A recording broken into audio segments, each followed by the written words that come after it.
Okay, we're in Parshas Vayeira, page 86 in the Stone Chumash.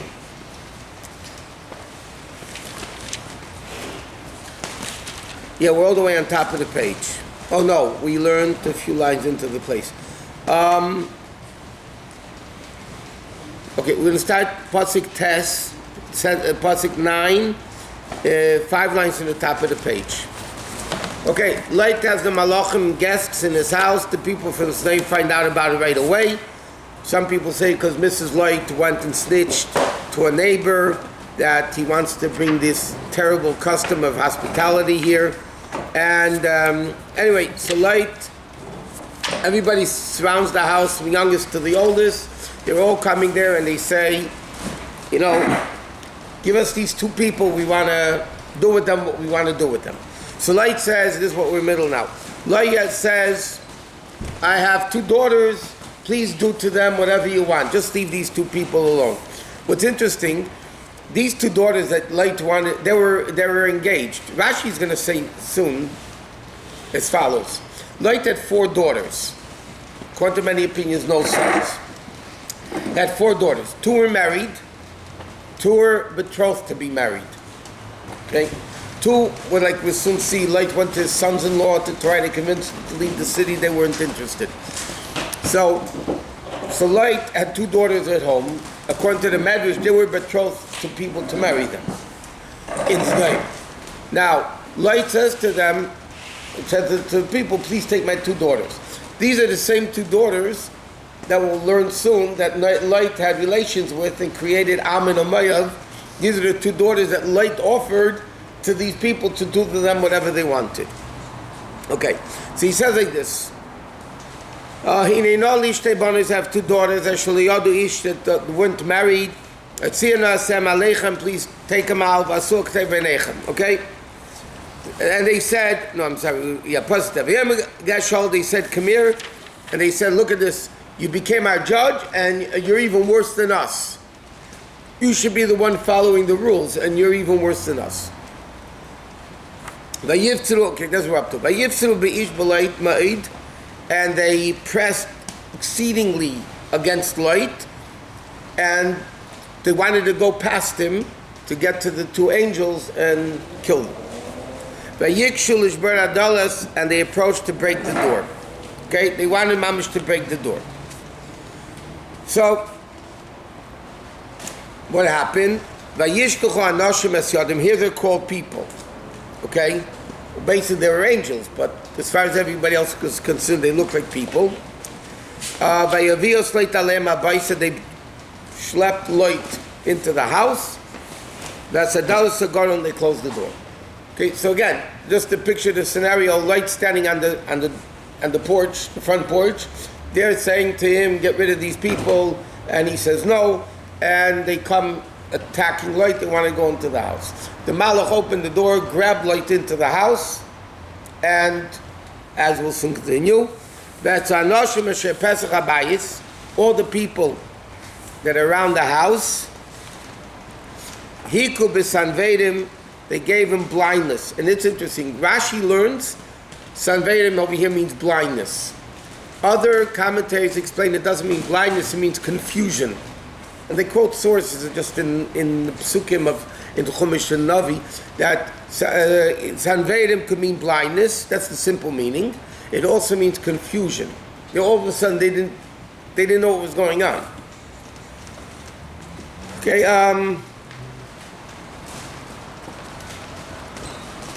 Okay.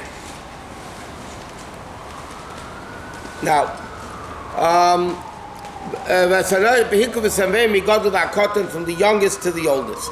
Why did they punish everybody from the oldest to the youngest to the oldest? Because the youngest, we learned before, were the first ones to make the commotion that the guests were there. So therefore they were punished first. And they tried vainly, simply. They couldn't find the door, either because they were blind or because they were confused. They didn't know what was going on. It's very interesting because if you think about it, even a blind person could feel. But Chazal tell us this was how wicked they were. Even though they became blind, they still tried to break down the door. Became, and it says, they became blind, and they tried to open the door and they couldn't. That means even after they became blind, they were so evil that they still wanted to go break down the door after they became blind. That's what the Alshich says, that's how bad they were. So now the Malachim said to light the following. Who else do you have here? That's the simple meaning.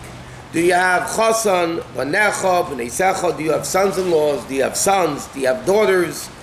Even though some of Hashim say he didn't have any sons. So why did the Malachim ask about sons? So some of Hashim say, first of all, maybe he did have sons. That's some answer. Some answers that he meant grandchildren. He didn't mean sons because like that. Did you turn on the light? I turned it on, yeah. I thought you told me you turned it on. No, I thought the lights also they went off. I don't know. No, I'm saying, Moshe, didn't you turn on the light? Oh, it wasn't on? No, you just turned it on. Okay, it was still not full. What? So he says like this.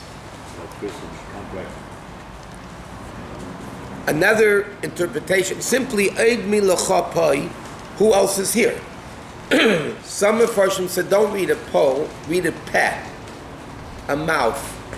Do you have any other people in the city that you could defend that they shouldn't be killed? Eid Milachapai, peh. Who else do you have here to be able to defend in your merit? Yeah, sons-in-law, son. Now, do you have any of them? Get out of there. The sons-in-law have been able so Rashi says, what does sons mean here? Because he didn't have any sons. He means grandchildren. And the Ramban learns, listen, the Malachim acted like simple people. They didn't know. So he said, maybe you have sons, maybe you have daughters, maybe you have sons-in-law, whatever. Maybe you have family to be able to take out of here. To get rid of, take him out of the city. Now, he said something else. L'chol asher l'cho ba'ir doesn't only mean people, it means property. The Malachim said to him, do you have cattle, silver, gold, clothing? What do you have with you to take out? Originally, and we'll soon see in the pasuk, originally the plan was that Lot would be able to take out his possessions. But because he delayed, and the Malachim said, no, get out of here, he ended up taking nothing with him. Just what they were wearing, and that was it. But the Malachim said to him, first of all, who else do you have here as people? Secondly, whatever you own in the city, like the Radak says, cattle, silver, gold, just take it out. Take him out of the city. Okay, remove from the city. And the Mepharshim explain, not only from the city, it doesn't say Hotzei min ha'ir. He didn't say take him out from the city. He said from the place. It means the whole region was going to get destroyed, and he told him take him out of the whole region.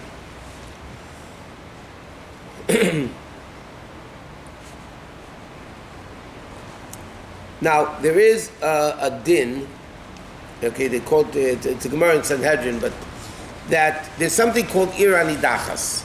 Ir Anidachas means that everybody in the city worshipped idols. So the Torah says later on in Chumash, you have to destroy the whole city, everything in it, everything. The men, women, children, properties, everything has to be burnt to the ground. Destroy the city completely. And that's, by the way, only in Israel. Because Eretz Yisrael is a holy place. So Taisa says, because Daim was also in Eretz Yisrael, Daim was in biblical Israel. So therefore, it had a din of Ir Anidachas. The whole city worshipped idols, they worshipped immorality, they worshipped all these terrible things. So therefore, Lot's properties were also destroyed for that reason. He says like this, because we are going to destroy Sodom. Now there's another point over here. 3 angels came to Avram, right? One was to tell Sarah she had a baby, he checked out, he left. 2 malachim came to Sodom. like we learned. One was to destroy Sodom, and one was to save Lot. So why did the angel say, Ki mashchisim anachnu, plural, only one angel destroyed Sodom. The other angel saved Lot.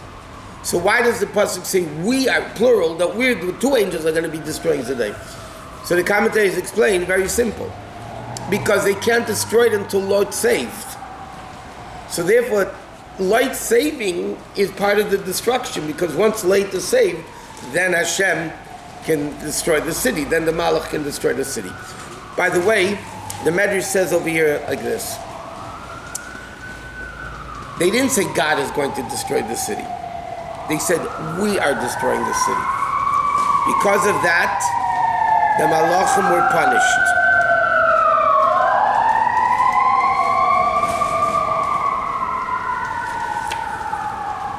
Okay? They were punished for this. And in fact, the Medrash says like this. Because they said, we are going to destroy the city, not Hashem is going to destroy the city, for 138 years, they were abolished from their heavenly place. Like I said, they were banished from their abode in the divine presence for 138 years. When did they come back? By Yaakov's dreams. When Yaakov had a dream with the ladder, and the Malachim were going up and down, which Malachim went up? The Medrash says, the two angels that were punished for not saying that God is destroying this, and we're destroying it. In simple meaning, Rashi doesn't comment, because in simple, it means we as representatives of Hashem. It's not that the angels are, we're destroying the city, not God. They're saying we as, it's obvious, angels are Hashem's representatives. But in a deeper sense, the angels even then should have said, it's Hashem doing it, and therefore they're abolished, the Medrash says, 138 years. And they make a calculation that from now, destruction is done, until Yaakov's dream was 138 years. But you're talking about Gavriel and Rafal. These are the great angels, not Stam Yukos. But the angels don't have freedom of choice. Huh? The big ones maybe, No, it's a very very good question that you ask. There's a Zoar that says, maybe it's a Medrash also, there's an angel called Matat. And it says, Afkul Matat, they took out Matat, and they spiritually, obviously, they took him, Matat sinned, the angel, they took him out and they whipped him. Bafkul, and they gave him lashes. So there's a Maimar, the Rebbe Marash, that asks, how could it be an angel doesn't have free choice? What do you mean an angel can be punished? You only can be punished if you have free choice to do good or bad, and you do bad instead of good, then you could be punished. If you're programmed to do bad, a lion is programmed to rip apart prey, so it's not punished for ripping apart prey. It's not, because that's what it's programmed to do. So over there they answer, there are certain malachim, I don't know if it applies to these two, but there are certain angels that at one time were people, and then they became angels. So that aspect of theirs, of free choice, still existed to a certain extent.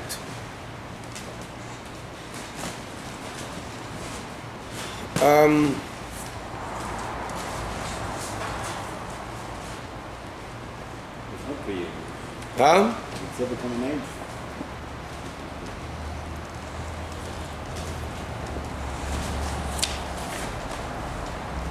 so I wouldn't be next then.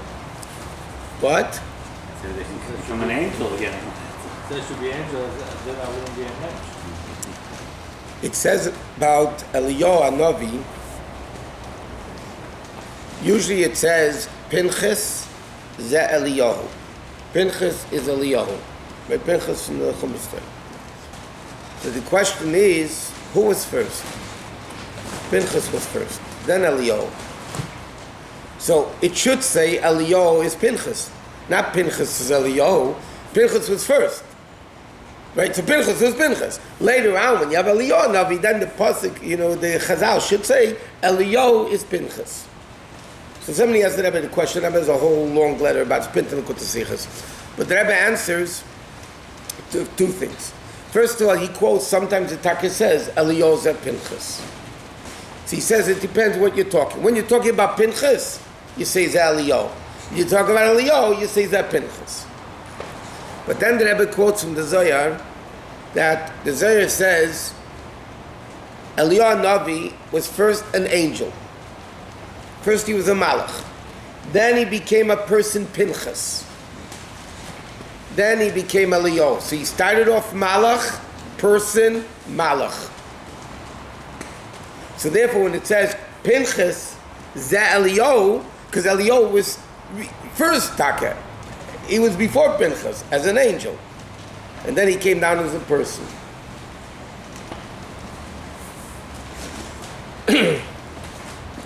Okay, so he said like this: "Kimashchisem anachnu es hamokim hazeh." We're destroying this place. Ki godla tzakosam b'nei Hashem, because their outcry has become great before Hashem. As we see, even when they became blind, they still didn't give up, and they still wanted to break down the door. Ki godlos hakosim, the numbers are great. By the way, it means quantity and quality. The commentators explain. Their evil is great, quantity-wise and quality-wise. Vayishalchenu Hashem l'shachasa. And now, versteis, now they did tshuva. The Malachim sinned by saying, "We're destroying the city." Now, right away, they said Hashem is sending us to do it. Okay? So they restated their statement to make it correct.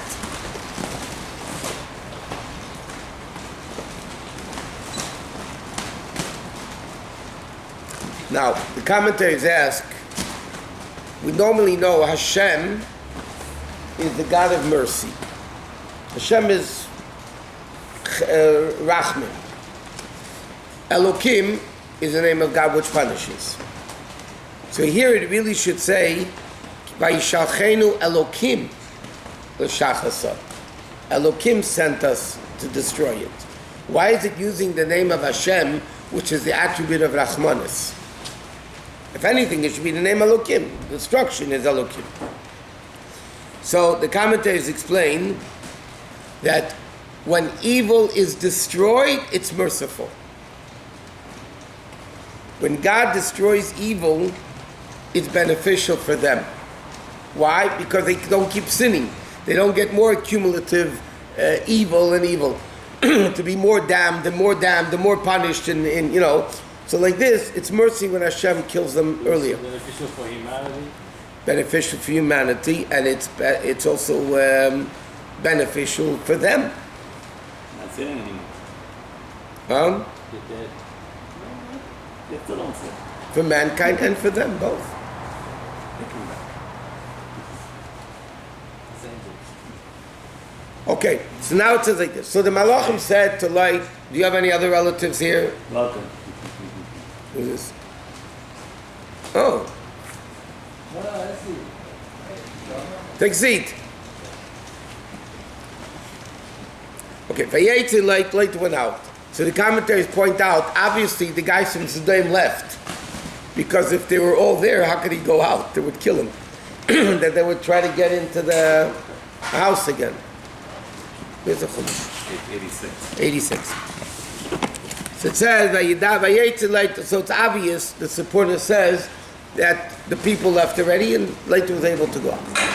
Vayidaber la'chasana of Leiche ben Esav. He spoke to his sons-in-law, the ones who married his daughters. Vayem, he said like this: Kumutzu min hamokim hazeh. Get up, get out of the city. Ki mashches Hashem es ha'ir. Hashem is destroying the city. Vayikim sachi bein chasanav was a big joke by them. Okay, now a son-in-law by definition means the one that married your daughter. Why does the Torah say he spoke to Chasanov like ben Esav, the ones that took his daughters? Obviously, if they're sons-in-law, they took the daughters. That's how Rashi knows there are two people over here. There are the two daughters that were married, and there are the two daughters that were betrothed to two people. Those were the ones called taking the daughters. They're not sons-in-law yet, but they're taking the daughters. So Light spoke actually to not only four people, he spoke to his two daughters, their husbands, and two other guys. So he spoke to 6 people about getting out. And it was a joke. He said, Vayikim Sachi Beinei Chasanav was a big joke in the eyes of everybody. Now, the commentaries ask, why didn't he speak to his daughters? Why didn't he speak to the daughters? Why did he speak only to the sons-in-law? So believe it or not, the commentators explain, you can't say this today, you didn't hear this. Years ago, the wives were totally subservient to the husband. Right? Like we don't, those years, nothing, not today. They were completely subservient to the husband.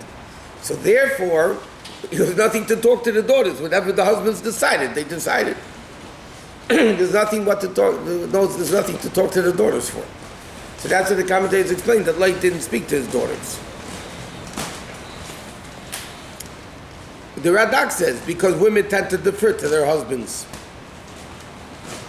But Mrs. Lloyd, Or Ibn Ezra says, one second, Ibn Ezra says, another interpretation, why didn't he speak to his daughters?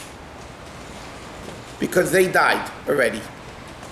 The 2 married daughters, this is what Ibn Ezra says. Because the question is, why is he speaking to his sons-in-law and not to the daughters? I mean, it makes sense. First you speak to your daughters, they would feel more for you. The answer is, the Ibn Ezra says because they died. The Radak says because they're subservient to the husband, there's no purpose in speaking to them. But they died, there was nobody to talk to. So he spoke to the sons-in-law.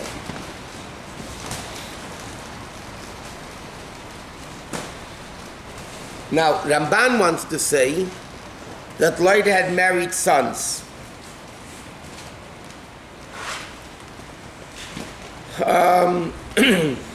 Okay. What's wrong? no, just checking the. Okay. Vayeira he spoke, and it was just a joke in their own eyes. It was, you know, and by the way, here the Mefarshim say that Light didn't say the angels are destroying the city. Light said God is destroying the city. So he understood already there were angels, and therefore he's not going to say the angels are destroying the city. He understood it was God destroying the city.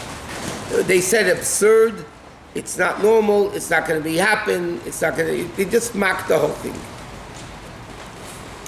Okay, as soon as dawn was breaking, so they were arguing about this whole night. Now, okay, well, as soon as dawn broke, the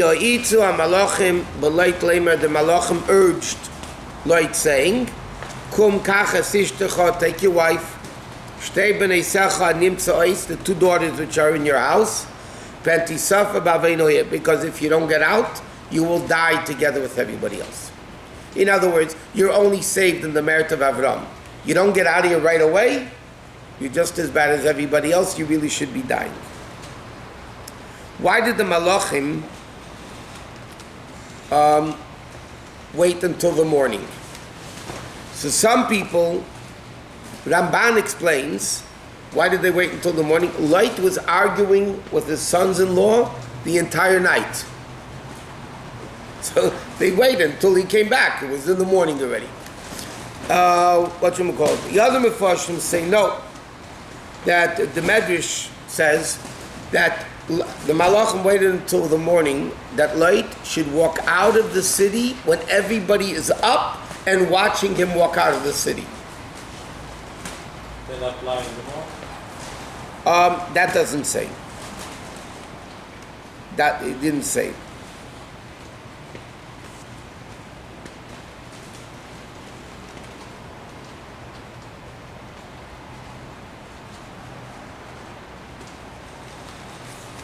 Okay, some Mefarshim say the following. Why did the sons-in-law laugh at the whole story? So he said like this, what did Lot tell them? God is destroying the city. So they said to Lot, so if God is destroying the city, how can you run away from God? Well, are you telling us to run away? What are you, ridiculous? If God's destroying the city like you're saying, if you would tell them the angels are destroying the city, okay, they might think, we can outsmart the angels, go somewhere, run away. Lot says to them, God is destroying the city. So this kid said to him, so what do you want us to run to? There's nowhere to run. And therefore they laughed at it. Okay, so now they said like this, take your wife, and now the malachim, and therefore, that's why now they're called all of a sudden angels. Until now they were called men. Now the pasuk for the first time in the conversations, the beginning it says that the angels came to Sodom. But in all the conversations, they were always called men. Now that Lot understood that it's Hashem destroying the city, and it's God, and they're angels, so now the Torah calls them malachim.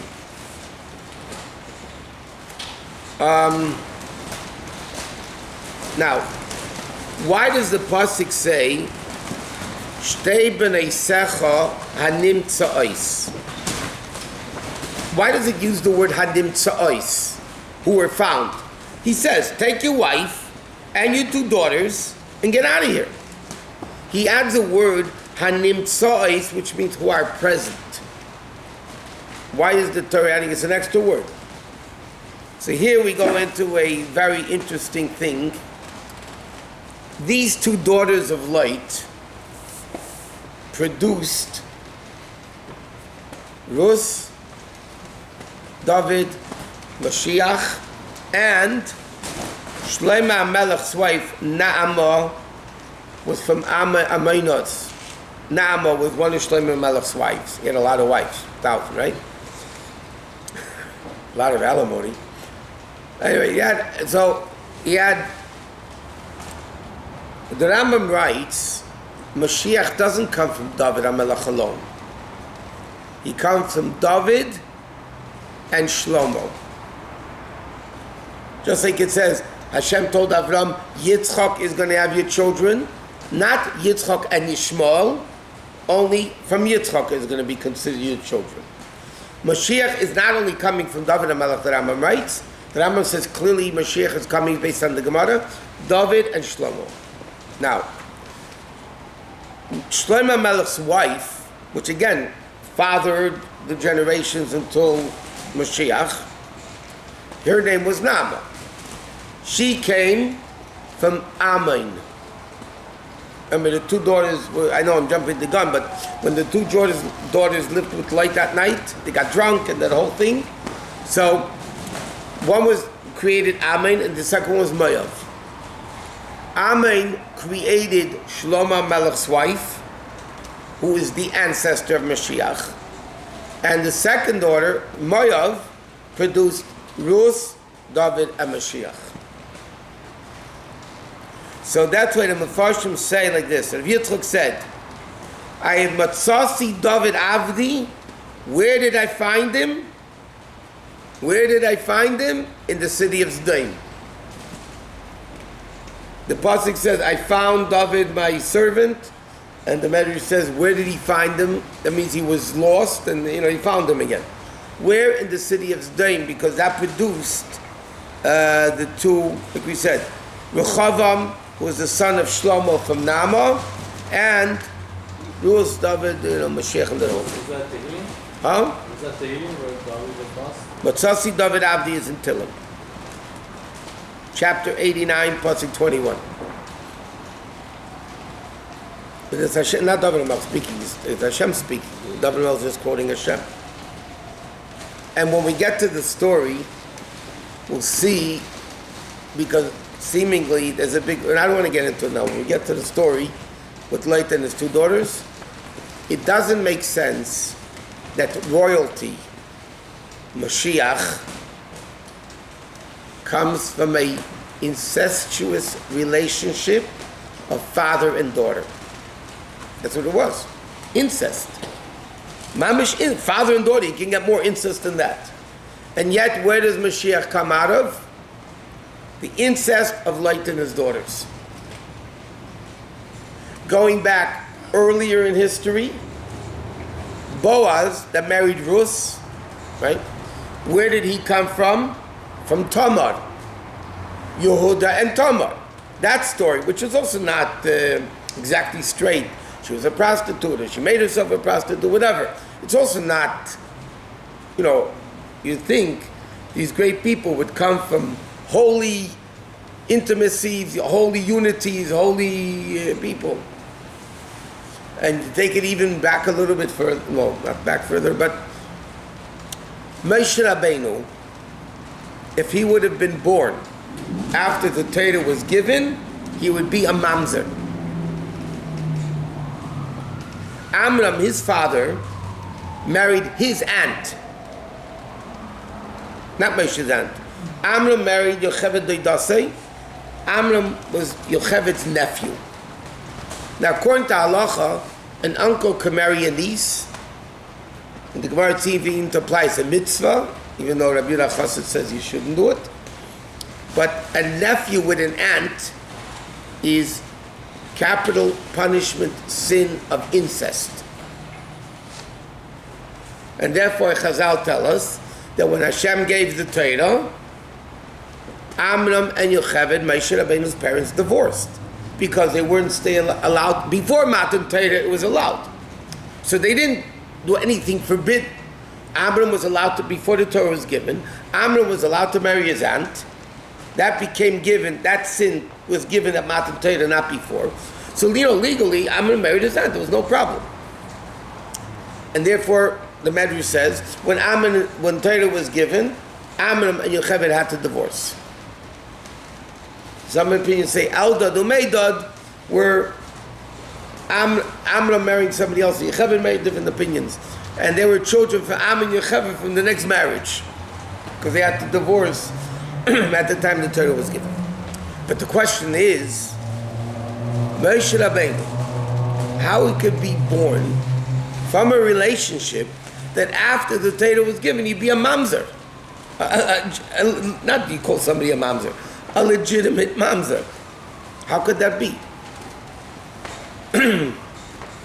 And that's to be discussed when we get there. It's a very interesting Hasidic concept of why those things had to happen. By the way, all mankind comes from incest. Cain and Hevel were brothers. They had girls born with them, right? Twins. But they're all same father, same mother, not half brothers, half sisters. Same father, same mother. Who did Cain and Hevel marry? Okay, it says he married the other one's sister, but still, they're a sister. Not half sister, whole sister. The whole world came from incest, but then it wasn't forbidden. There's no choice. There was a choice. Hashem. Hashem could have created another female.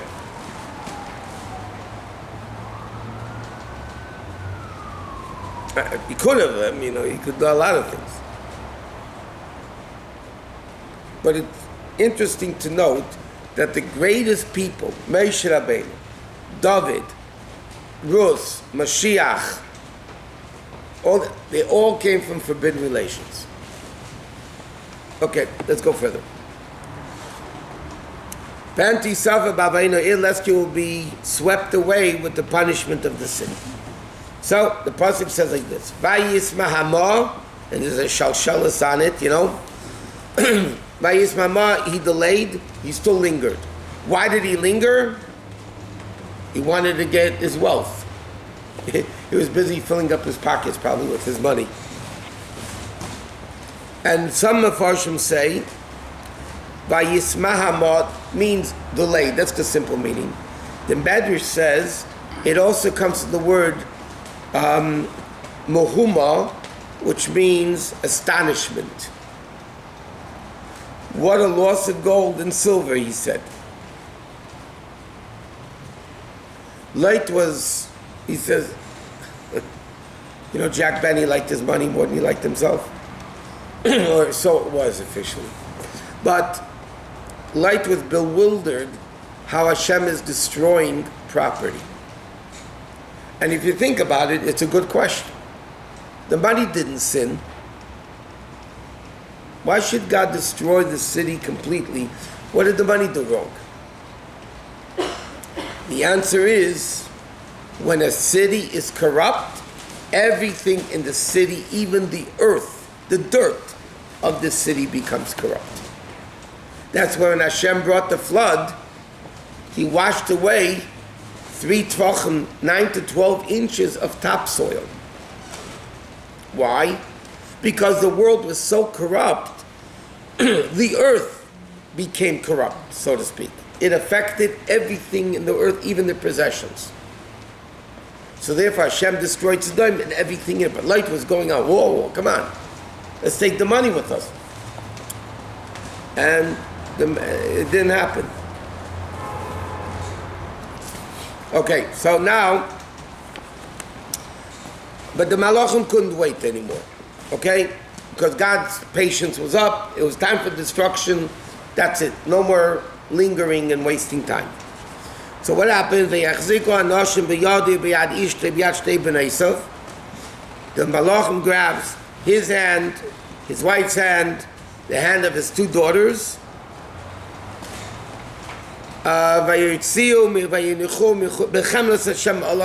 because of the mercy that Hashem had on Light because of Avraham. They just put him outside the city. So the Malachim Bashit, like, you know, angels do miraculous thing. They didn't walk out of the city. The Malachim took him and put him outside the city.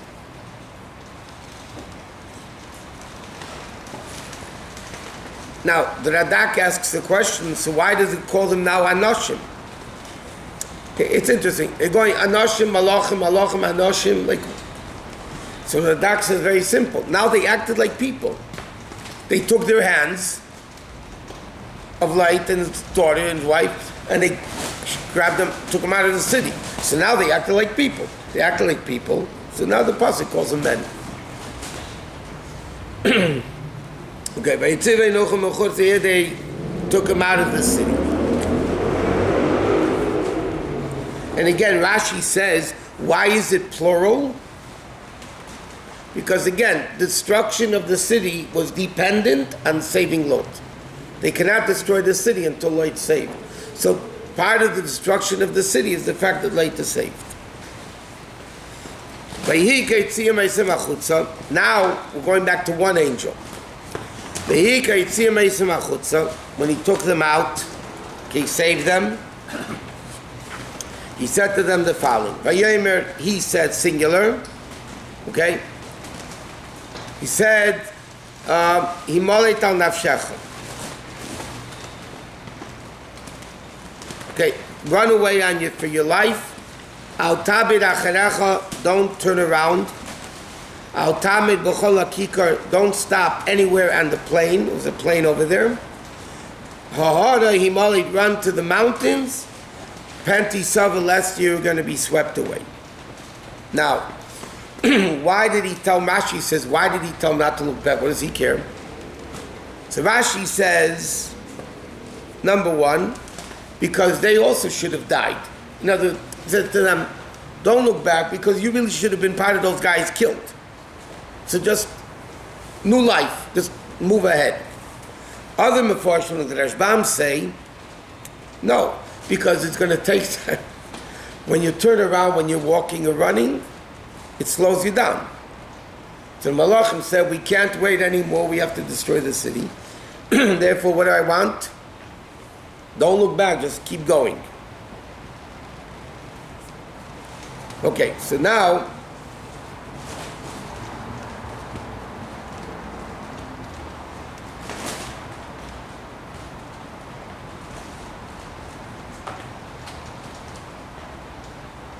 okay, so the Kli Yakar says over here, it goes into this whole thing. It's a beautiful word that he says. He says, don't look back at the money you're leaving behind. Why? This was Light's wife. Okay? She couldn't handle that she's not going to have any more possessions. How is her husband going to support her? All the possessions are dead. Okay, therefore, she became salt. Why? Salt, not table salt.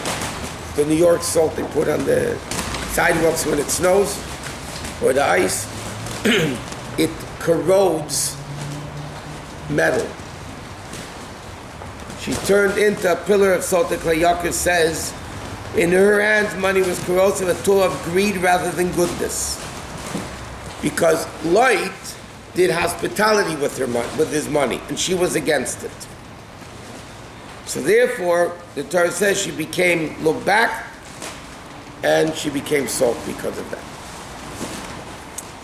Okay, but Yom so Light says to them, Ano Adonai, it's not a holy year. Please, my Lord. Hinei na matzah. Oh, and the Zoar says, by the way, another point. Why did the Malachim say not to turn around? The Zoar says because the God's presence was destroying the city. God himself came down, like it says, V'Hashem, Hashem destroyed the city. So you're not allowed to look at this, you're not allowed to gaze at the divine presence. The divine presence came down to destroy the city, so Light was told, don't turn around because you can't look at the Shekhinah. You're not allowed to look at it. Okay,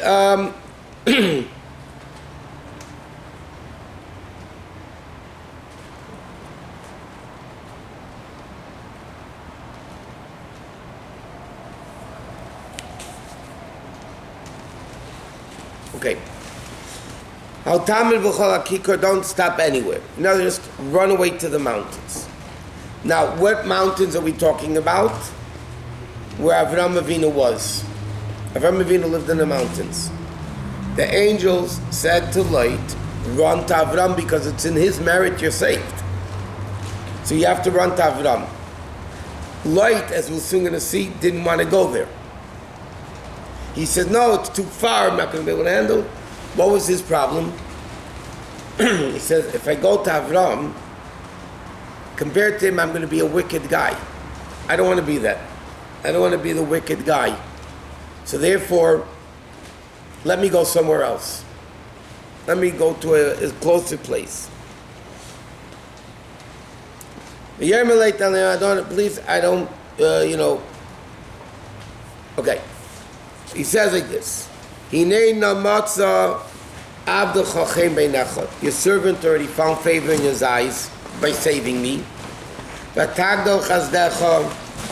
Okay, and your kindness was great. That you did with me to save my soul. But because, in other words, he's telling me you're so kind, give me one more kindness. What was the kindness? I cannot run to the mountain. Why? Lest the evil will attach itself to me, but and I will die. Okay? Simple meaning, the mountain is too far. It's too far to run. I can't run that far.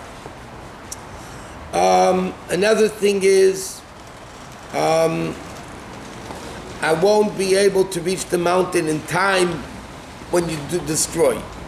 And the second thing Rashi says, please, I don't want to go to Avram Avinu because in his eyes I'm going to be a Russian. I'm going to be evil. I don't want to. What? One of the cities that was supposed to be destroyed. Mitzvah was one of the cities, and they saved it because of him. So the angels again, they didn't do what Hashem wanted to do exactly. Correct. Yep. Hashem did another kindness, saved the whole city, because, as we'll learn in another pasuk, based on Rashi, Sodom was 52 years old. Mitzar was 51 years old. The city. So therefore, it was a year younger and had a year less sins. So he said you should save that city, it's a year less of sinning. And because it's a year less of sinning, it's not as bad as they. The people in the city were killed. It seems that they were. Otherwise, the daughters wouldn't have thought they were alone if they were in the middle of the city. Yeah, well, we'll soon learn. Everybody thought, Lot thought the whole world was killed. Right. The question is, why didn't he realize Avraham Avinu was still alive? But he didn't, whatever. No, but the rest of that city must have been destroyed. Otherwise, if they were in the city, they would have seen other people. Correct. The Medrash says another thing. Lot said to Avram said to Lot, separate from me. Get away from me. So Lot says to the Malach, how can I come? To Avram, he told me, get away from me. So what do you want from me? What should I do? He used every excuse in the book to try not to get to... Okay, so he says like this. Lot said, this city is close enough for me to escape. Vihi mitzad. Simply it means it's little. Meaning it's not a big city, big deal. So it's not there. But he says, Rashi says, it means, what do you mean, young? I mean close, that it's 51 years old instead of 52 years old.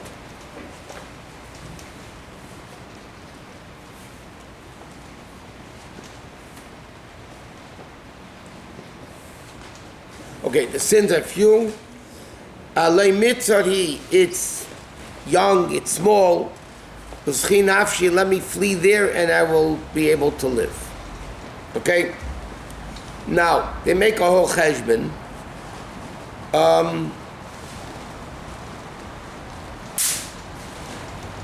Okay. When Sodom was created, you know, when they built the tower, right, to go fight God. And God separated them into 70 languages and 70 places. Sodom was created then. Avraham Avinu was 48 years old by the Dor HaFlaga when God separated into 70 languages. Sodom, as we know clearly from the story, when did the Malach come to Avraham Avinu? When he was 99 years old. And he went right away to Sodom. So Sodom was destroyed when Avraham Avinu was 99. Right? So Sodom was 52 and this is 51.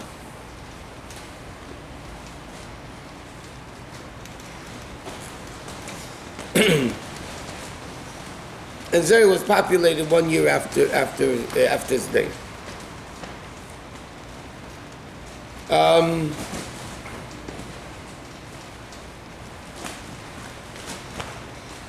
Okay, so that's basically what the Medrash says.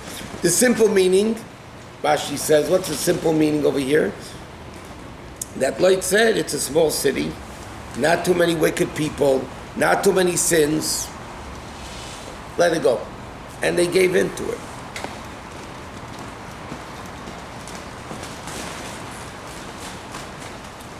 Okay. Vayeira Elov, and he said to him, now, the Mefarshim say that when Lot asked, and he says in Pasuk Yudches, please not my Lord, the commentators explain he was talking straight to God.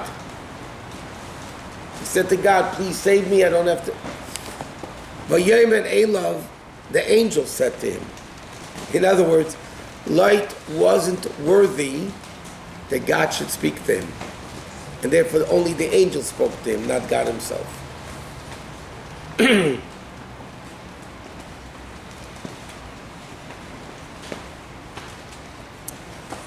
This whole thing of a rotten city, by the way, of a bad city, affects, like we said before, it affects the atmosphere in the city. The air of the city is corrupt. The physical properties of the city are corrupt. Everything is corrupt. That's the fact. The whole place is corrupt. And therefore, we find in Jewish history, when Jews ended up in a city of sin, it had a terrible impact on the people because the atmosphere itself is a negative atmosphere. If it has a negative atmosphere, then it affects everybody. So Light was arguing, come on, so the Malach gave in to him.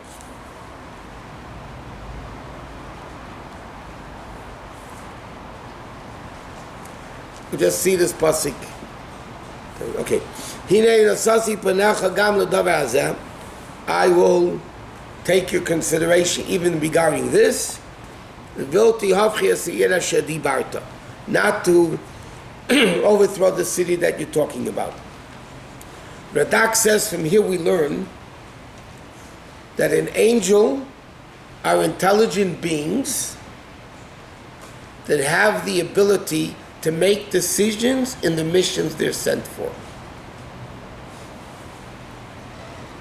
Because it doesn't say that Hashem said, okay, I won't do it. The Malach said, okay, we won't destroy that city.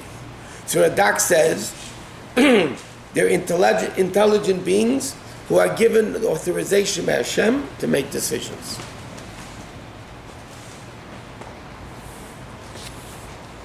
Ramban disagrees and he says it has to be obviously Hashem who gave him the ability to change it, but not the angels.